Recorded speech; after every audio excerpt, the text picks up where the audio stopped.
Who else has a face on there that I can see? That's nice. Courtney, how are you? I'm doing well, thanks. Excellent. That's what you get for being live. You get Sorry. called out in class. Means I have to actually pay attention to what's going on, right? I can't just multitask. That's exactly right. It's the strategy. Yeah. Yeah. Where are you from, Courtney? I'm from Athens, Georgia, from the University Oh, of Georgia. wow. Okay. Very cool. And I see Litsa's here from Athens, Greece. So go Athens, right? Yeah, go Athens, right? That's awesome.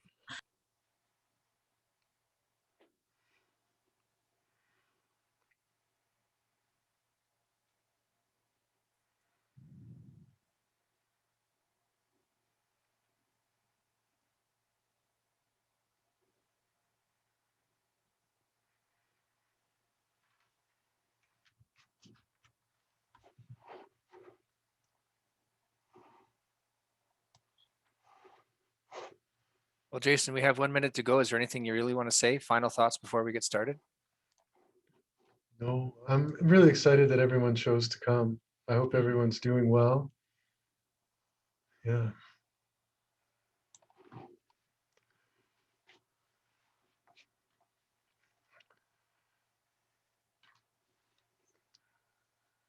No, quick funny story. It's not really that funny, but it's a story. So I was just talking to my faculty advisor. I'm hoping to have my dissertation done by March 31st. And my dissertation is through Athabasca University, which is a largely online university. And some years ago, I chose to pursue my doctorate of education in distance education. And I was talking to her this morning, and she had just delivered a keynote at the University of Alberta. So here's one of the leading thinkers and researchers in open educational resources, who's been an online educator for a number of years. And she said this: "I really don't like virtually presenting," which I thought was pretty funny. So, so here we are.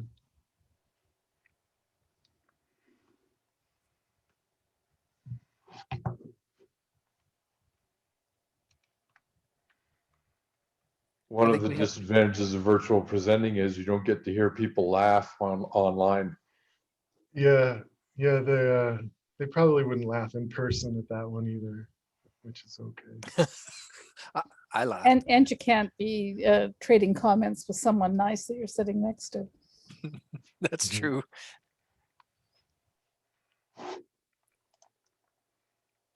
Are we ready to roll, do you think, Jason? I do think so. Yeah. Welcome, everyone. My name is Jason Openo. I'm the Director of Teaching and Learning at Medicine Hat College. And my co-presenter is? I'm Rick Robinson. I'm the interim dean of the School of Business and Continuing Studies at Medicine Hat College as well. Thank you. So we presented, I'm going to share my screen now.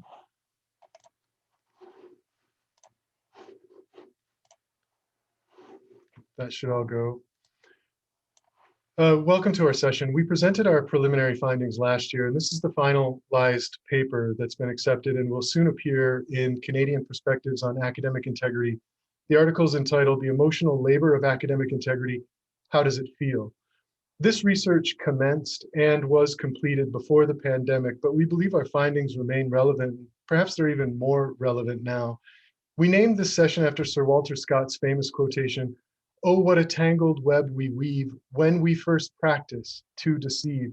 Because when a student first attempts to deceive a faculty member and commit an academic integrity violation, it affects a web of relationships, especially if the faculty member chooses to report them. By all accounts, the reporting of academic integrity violations seems to be a relatively rare event, even though estimates in Canada suggest that 50% of undergraduate students commit some form of academic misconduct during their studies, and possibly as many as 70,000 post-secondary students in Canada may engage in contract cheating. Overwhelmingly, faculty choose not to report them. It's likely that less than 1% of academic integrity violations are reported. And I saw Trisha Bertram-Gallant in the audience, so a shout out to her, who's been just a source of inspiration for our work as well.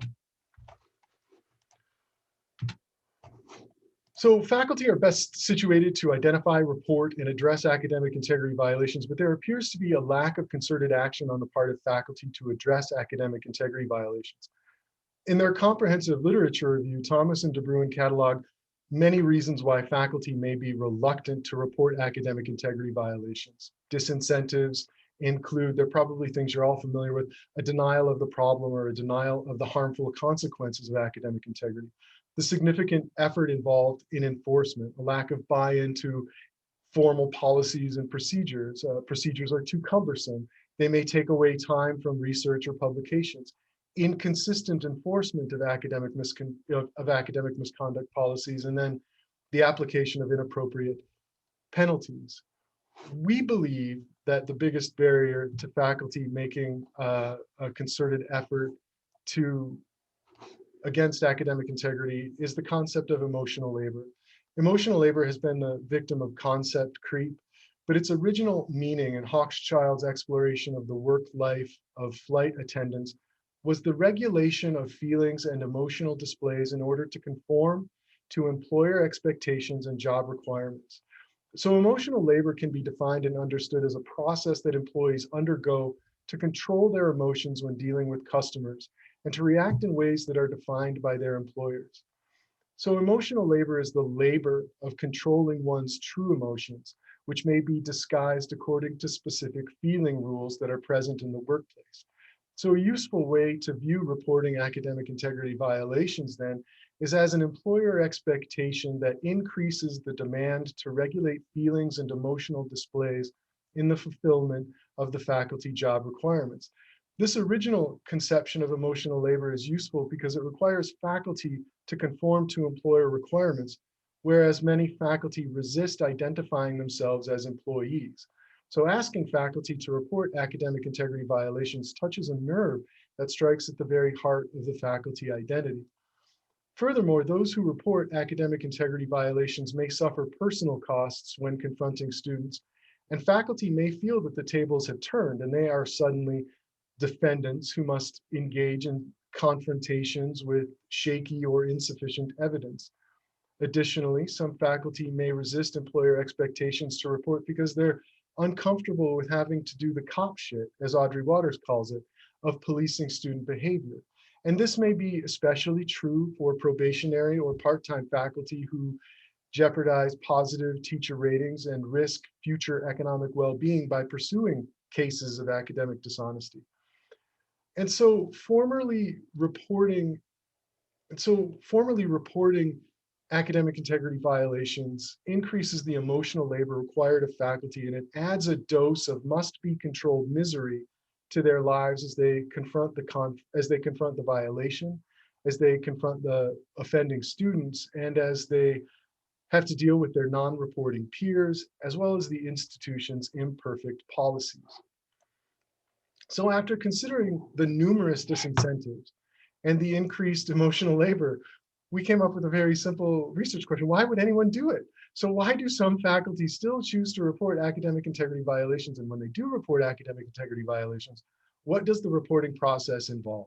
How do faculty experience the reporting process? There's been very little research into this.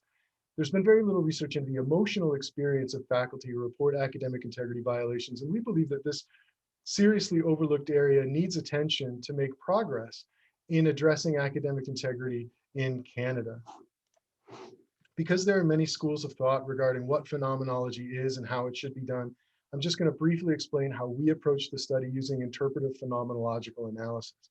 Hermeneutics aims to describe, understand, and interpret participants' experiences, and an important concept in hermeneutics is dasein, which means being in the world, which simply means that being human is a situated activity, a situation in which things are encountered and managed. And the faculty that we interviewed who chose to report academic integrity violations were already embedded in a world of meaning. The focus of interpretive phenomenology is to explore the lived experience, and the lived experience includes the world of all of our social, cultural, and political contexts. And in interpretive phenomenology, the researcher is considered inseparable from assumptions and preconceptions about the phenomenon under investigation. In interpretive phenomenological analysis, researchers cannot rid themselves of what they know or think, nor should they try, because the researcher's knowledge can be a valuable guide to the inquiry. And some have called this co-constitutionality, that research findings are a blend of participants and researchers' meaning. This idea of co-constitutionality is best expressed in this quote here, that while the participant is trying to make sense of the world around them, the researcher is trying to make sense of the participant, trying to make sense of the world. And in that process, the researcher's knowledge may actually help both the researcher and the participant make meaning of the experience. And this is what Roberts calls the double hermeneutic circle. So a useful way to understand phenomenology is by using the 4 life world existential themes: lived space, which is we're grounded in a location, we're grounded in Medicine Hat. Lived time is subjective time, not clock time. Lived body is the concept that we are all literally embodied. And then lived human relationships. How do we communally experience the world? And it's this last theme of relationality where all of our interviews concentrated upon. Reporting an academic integrity violation set off a chain reaction in faculty relationships. The plus minus here is used to denote positive and negative experiences, but it's also meant to symbolize a magnet's attraction and repulsion. As Rick is about to detail, reporting violations could strengthen relationships with colleagues by leading to changes in teaching approaches. Faculty expressed specific empathy for their part-time colleagues. Reporting violations could also strengthen one's relationship with one's dean and lead to more consistent handling and the encouraging of reporting academic integrity violations. And in some rare cases, it could and did improve relationships with students who changed their behavior and re-entered their studies in a more serious manner. On the negative side, faculty felt alienated from faculty and other academic programs and separated from the institutional goals, outcomes, and consequences. In most cases, reporting academic integrity violations was a frustrating experience that led faculty to disrupt their cherished relationships with students, and this especially impacted international students. And with that, I'd like to hand it over to Rick, who's going to provide a more nuanced look at how reporting academic integrity violations affected faculty emotionally. Take it away, Rick. Thanks, Jason. I'm going to try and share my screen. And let's see if I can do that. Can you see my screen now?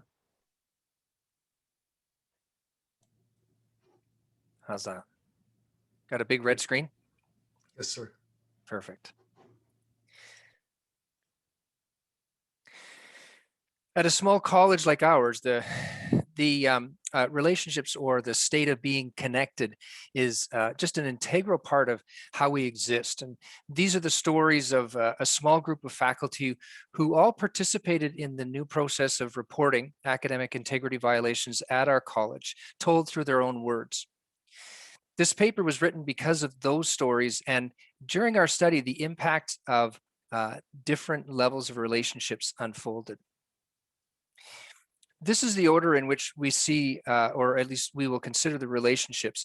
In each of these, the institution and relationship with colleagues and students, we'll see that there are both positive and negative interactions. So first, we're going to look at the relationship specifically with the institution itself. Relationships with the institution as we see them are framed in these 3 different ways. Process, which includes a form that we had created as part of our committee. So they have to find this form, they have to fill this form out, and then they have to get students to sign the form, and then they have to submit it to their dean. And so part of the outcomes is that submission, they give it to the dean, and then the dean may or may not apply discipline. And eventually those forms then find their way to the registrar's office for central processing. There's also an important distinction that we want to draw between the institution as the corporate identity and the people who manage it, the deans and the supervisors.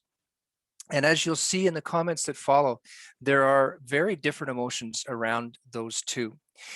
Each slide that follows has comments from our participants. And some slides more than others need to be heard. And I'm going to do my very best to give a voice to the faculty members who responded to our questions. As an institution, we're trying to figure it out. So in this case was saying, I'm okay with the bumps and bruises. I'm generally a person who follows processes, and that's the process, so I followed it. I like to follow rules. As Jason mentioned earlier, faculty often don't see themselves as employees. And so the idea of complying with the regulations or expectations of their institution, it's a complicated issue. With that in mind, it should be noted that our participants were among those who decided to follow this new process. They likely felt that reporting academic integrity violations was a reasonable request and were willing to comply, but their interviews also suggest that they had a relatively compliant relationship with the college. A part-time instructor who comes in to teach one class, and the action that they take in filling out that form might cause a student to threaten suicide. Like that one single action on the part of a part-time instructor has a huge emotional consequence on everyone. This was some of the more emotional dialogue, and this coordinator, not alone in our interviews, this coordinator is clearly agitated that the process itself didn't account for this kind of a potential impact on part-time faculty. I didn't know what the rules were. I'd like it to go smoother. We probably should have helped her better through the process. Again, expressing some frustration with the process, the framework that had been put in place by the institution, by that corporate identity, if you will. Before the form, I was frustrated several times with the process. There's only one I can remember since the form. I think it has been taken seriously now. I didn't feel like it was when I first got here, but I think it is now for sure. And so on the other side, it looks as though we're hearing from faculty that, yes, the process may have been frustrating in some ways, but we were moving in a good direction. And there's some satisfaction with some of the improvements that are being made, and perhaps even an improvement to some degree with at least the direction of the institution. What's being done? I don't know the end game of this. We're so quiet in dealing with all of these. They're going to graduate, and that's wrong. Now they don't have an F. And so now, rather than looking at just the process, faculty had real emotions around the outcomes as well. Some frustration as faculty clearly felt alienated from the outcome of their hard work. It wasn't just that the form would go into the abyss, never to be seen again. But when faculty felt that students should be dismissed or fail a course, it wasn't happening. There was a real sense of injustice in these conversations. It solidified my relationship with my dean. This improved my relationship with the dean. My associate dean was awesome, and he guided us through the process. I felt supported. So now here's that distinction between the institution, the organization, and the people who are running it. And you can see that there's a sense that the people, the deans, were very helpful, and that if there was any change through this time, through this process, if there was any change to the relationship, it got better.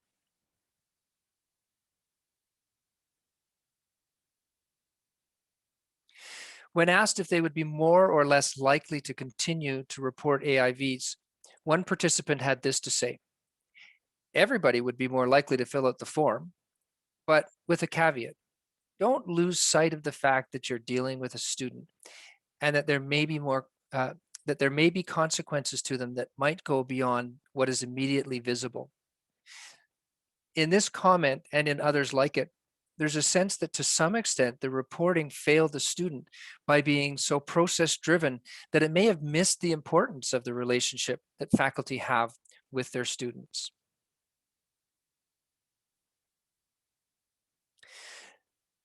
Next, do you like the spider web, by the way?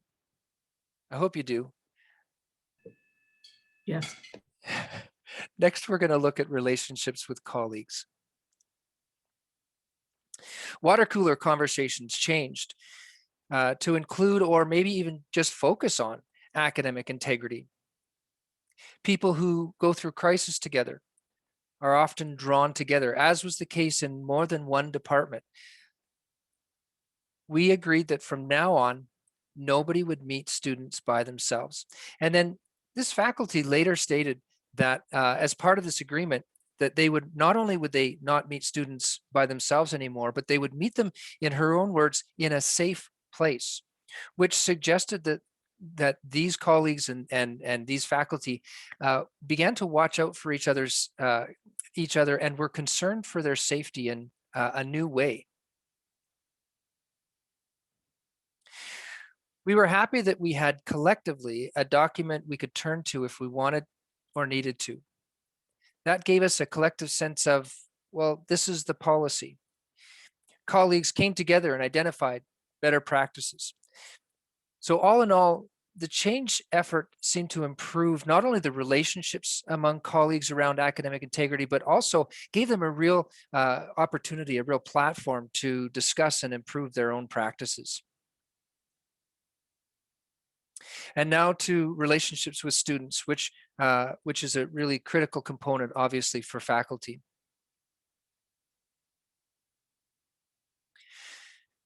There is a cost to this. Student relationships are very important to us, and so we get caught up in the emotion of our students. But if you had no feeling, it would mean you don't have any connection to your students. As a human being, that would be very unfortunate. What a powerful statement about relationships that we have. As a context for relationships, this statement just acknowledges the cost of not being empathetic. Of course, there's the cost of those feelings, but that the cost of not being empathetic, not showing our humanity, is even greater. Sometimes faculty were clearly hurt and they let us know about it. I take it personally. I take it even into the classroom. And this one faculty member, just describing her own feelings about this event: disappointment, shocking. I don't have any relationship with that student anymore. I told her that and she understood. As a small college, it's really regular that our faculty have relationships with their students after graduation. And so for you to cut off, as a faculty member, for you to cut off that relationship with a student is really a very telling sign about how this particular faculty felt. But what's actually even more interesting is she took the time to tell that student, we're not going to have a relationship anymore. She took the time, she cared enough about that student, even though that she was cutting her off in a sense. It was like a friendly breakup, if you will.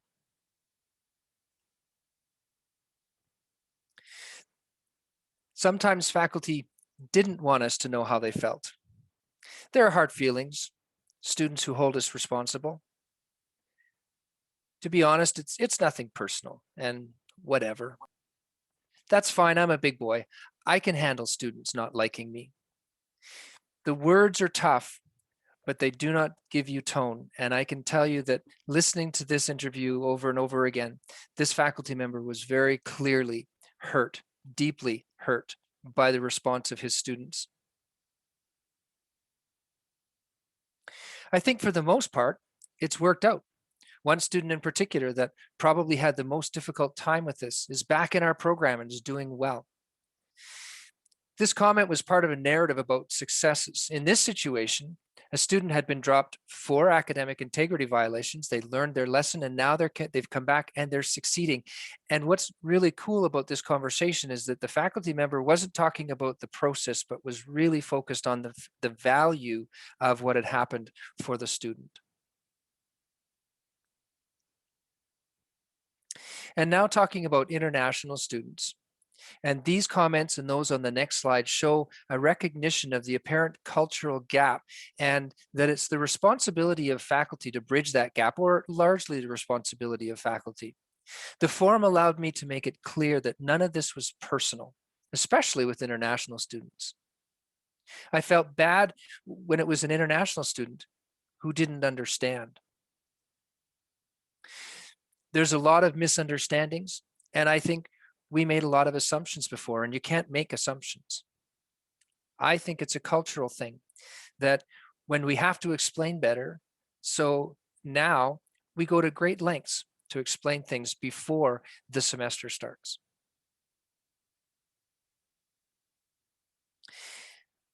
Also dealing with the emotions of the students and themselves. They stood at my door and cried, "I don't want to go back home."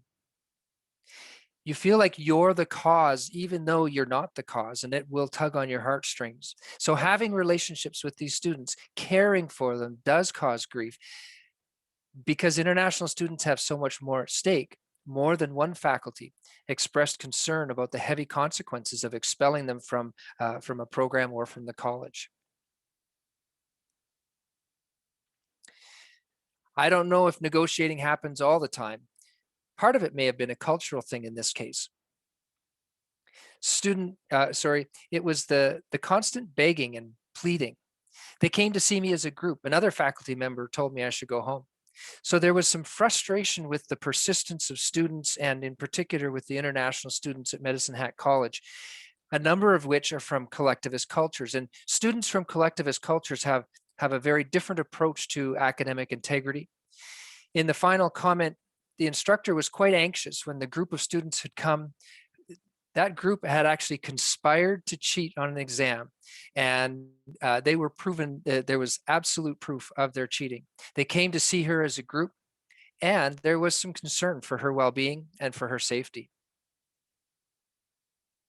But then on the lighter side, this faculty member says, it was kind of cute.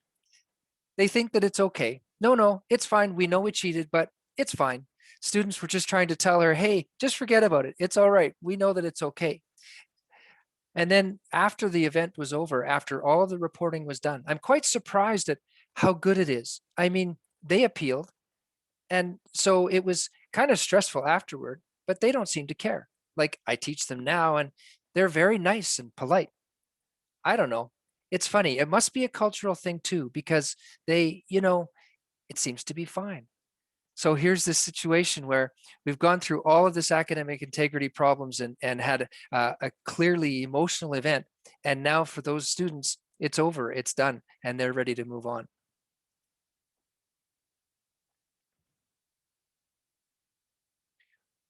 We had students that were put on suicide watch because their whole college experience was being threatened, including, not only being kicked out of our program, but they could be deported. This was the height of emotion for this faculty member. In the interview, it's clear from his tone and demeanor that he's not only exhausted, but devastated that the actions of their department had this kind of impact on anyone, much less one of the students for whom they felt responsible. I'm going to pass things back to Jason now for some concluding comments.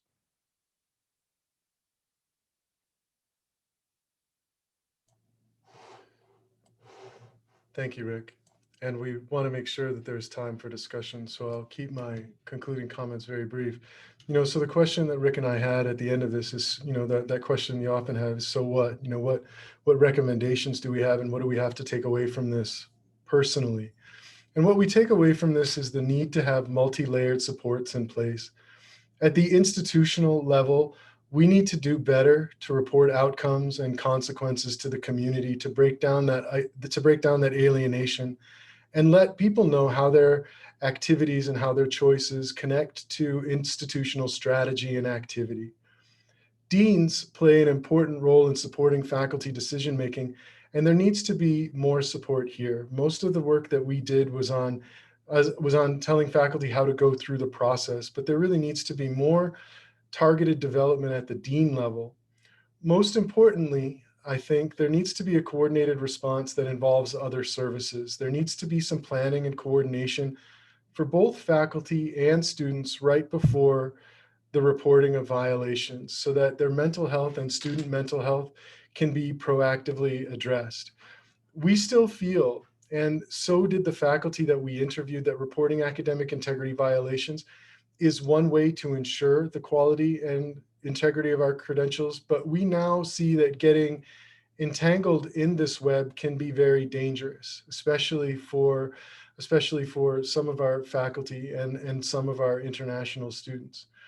And more work definitely needs to be done on, most of the faculty in this study had gone through intercultural competency training. And so even though faculty knew that a gap existed and they took responsibility for closing the cultural gap, on several occasions in our interviews, as Rick has shared, this gap remained, or this gap even got wider. And so creative solutions for faculty development and culturally appropriate and effective solutions for students are still very much needed. Bertram, Gallant, and Stevens in 2020, they make a persuasive and passionate call to shift to a developmental approach when dealing with academic integrity. The faculty that we interviewed moved in this direction instinctively. For many of them, reporting was a last resort. But they moved in this direction instinctively. One of the things that we took from this is that many colleagues came together to develop better pedagogical practices. So they moved in this developmental approach instinctively because it was congruent with their self-identity as teachers. And the same call to action for a developmental approach can and should be made for faculty, and meaningful faculty development programs about academic integrity. They must account for the faculty's affective state and the consequences to the faculty emotional experience, which have been too long overlooked. Thank you very much.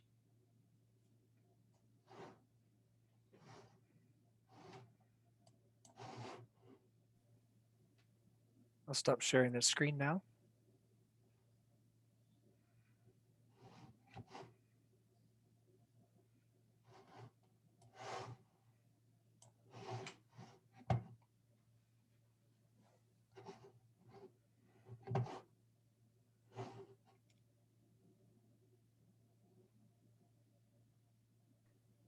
So are there Rick any and Jason, questions? would you like me to coordinate a few questions in the chat, or I do you want to handle that yourselves? I see a couple at the bottom, one from Maggie Yeah. Ross and one from Henry Navarro. And Rick, why don't you take the one from Maggie where she's asking, do you see a downside on the relationship side of things in moving some of the initial response investigation away from the individual faculty member? And it's a good question, Rick. While you're thinking about your response, I'll say, unlike other institutions, we don't have an academic integrity office. And so we can't hand it off to anybody. And it's one of the things worth exploring. So I'll let Rick share his thoughts about what might be the positives or what might be the downside of kind of disaggregating that process so that the faculty member isn't involved throughout the process as they were at our institution. Yeah, and I think one of the initial statements in our assumptions is that faculty are best situated to make these reports. And I think that if the interviews said anything to me, it was that faculty do sense that they really want to maintain their relationship with the students. And so I think if there is a downside, it is just that it's sort of the displacement of that discipline process, because I do think that it's also part of the relationship that they can build with their students. So I'm not sure if that's a full answer. I know that as Jason said, we don't really have that option here at Medicine Hat College. And so it would be hard to know. I guess it probably would be something worth investigating, though. Yeah, it's certainly one of the things that we would like to explore from other institutions. Henry Navarro has a question.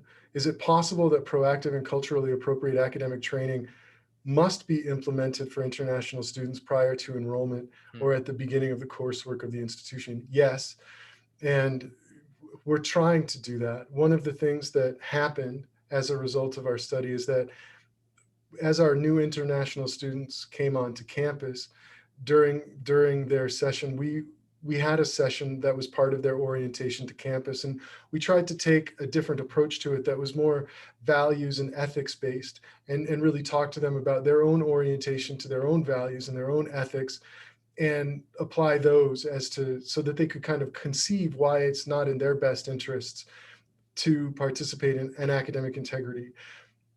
Between that orientation and the implementation of the form, things got better on our campus in the subsequent year, but we have no idea exactly what to attribute to, what were the impacts of the form and those conversations with our international students, and what was the result of perhaps better onboarding, better orientation to the college. And this is an area, and this is all I'll say about this. This will be the last thing I say about this one, is this is an area of significant growth and development for ourselves. Like, this is an area where we just really don't know exactly how to do this successfully and effectively, despite some of the efforts that we've put forward to grow in that area. And so it's one of the areas of learning for us. I'm just going to add to Jason's comment, and then maybe I'll start an answer to Ori's question around part-time faculty.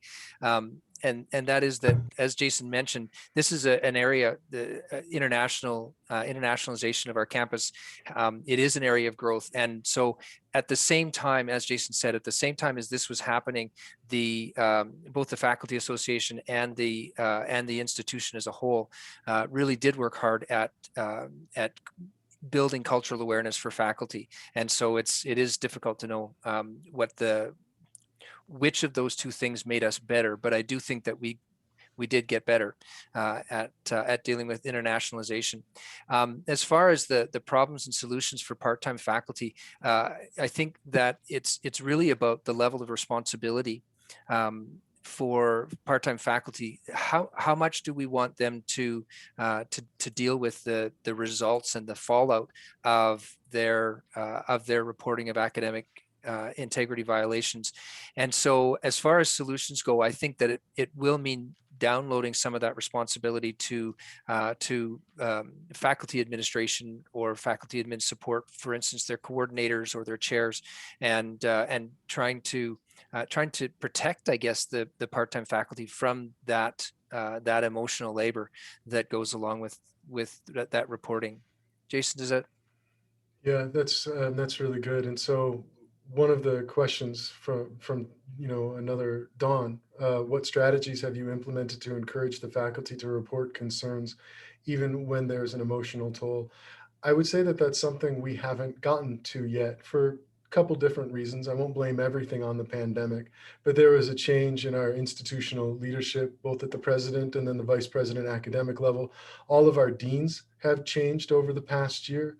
And that plus the pandemic has provided a disruption to the college. So this was a conversation that was put on hold back in March, and we haven't implemented any strategies. And I think that this is an area where we could do a significant amount of brainstorming.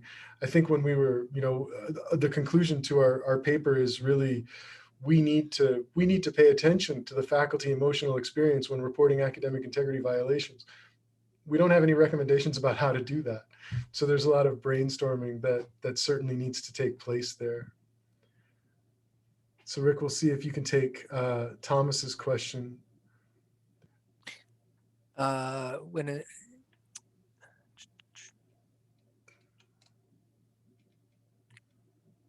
Yeah, so Thomas, if I understand the question correctly, just trying to create a situation perhaps for students to have a low stakes opportunity to learn about academic integrity, if I am understanding your question correctly. And then also just about how our faculty mentioned the high stakes possibility. So a couple of things, as Jason mentioned, our faculty did a really good job of coming together and finding and identifying ways to be proactive in our academic integrity and academic honesty, actually, conversations, particularly with international students. One of the faculty members, she spent probably the whole month of July in between the year, this year that was in question and the next year, working with herself. And she actually paid somebody to come and help her rewrite all of her course outlines, all of her program material to make sure that students had that opportunity. One of the faculty members mentioned in their interview how they changed their pedagogy so that students had opportunities to practice cheating and learning what cheating was. And so creating sort of those very low stakes opportunities. And that was, I think that was a great outcome of having gone through this reporting process. Thomas, does that address your question?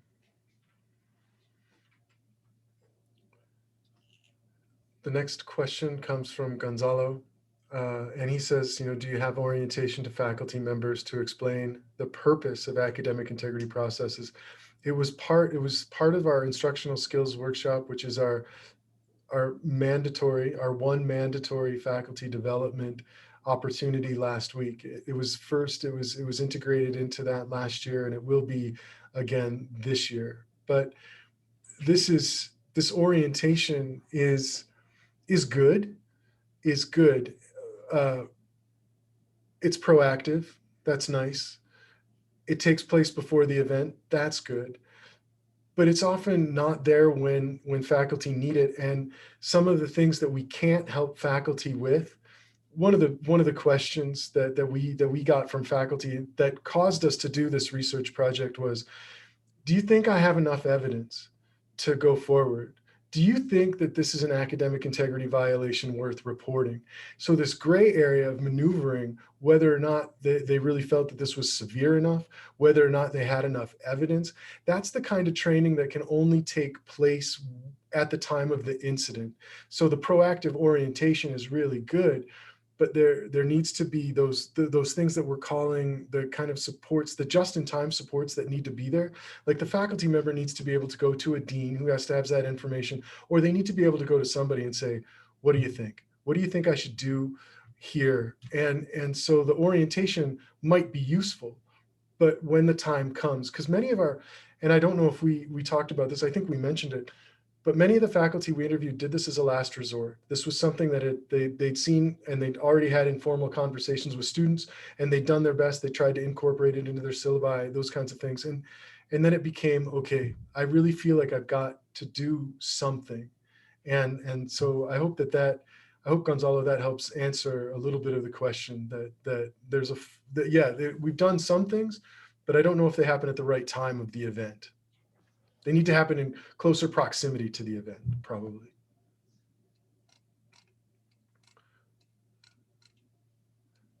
Rick, the results of your research tend to support that faculty in general will continue to not report.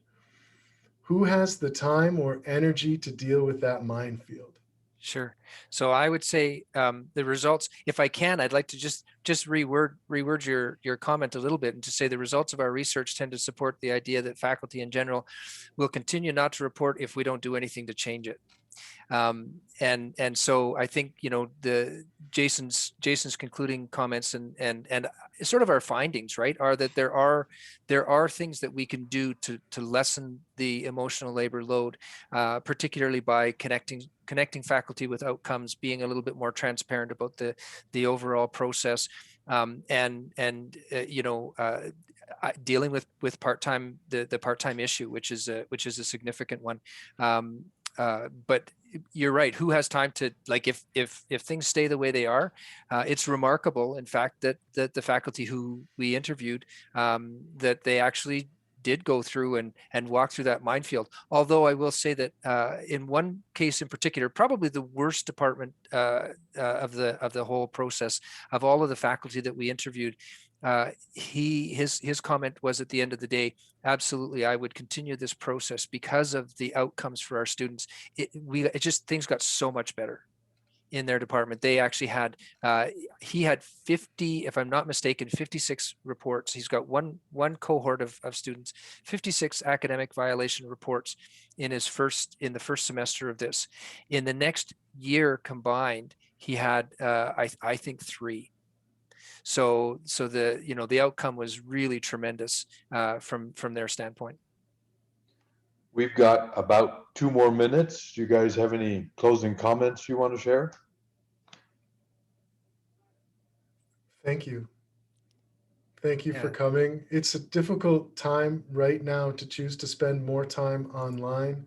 Hmm. We know that this is a difficult decision for us all right now, and we just want to say thank you for sharing some time with us. When will the paper be published? We received the acceptance at the beginning of February, so a couple months from now is what I think. That's our best guess. Mhm. Daniela, you have a question?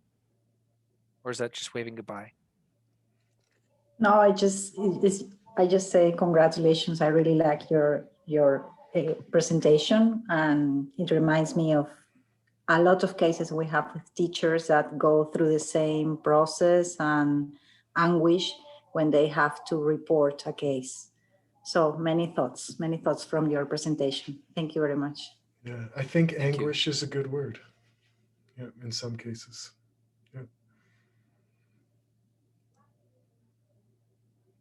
Okay. Thank you so much, folks. Have a great conference.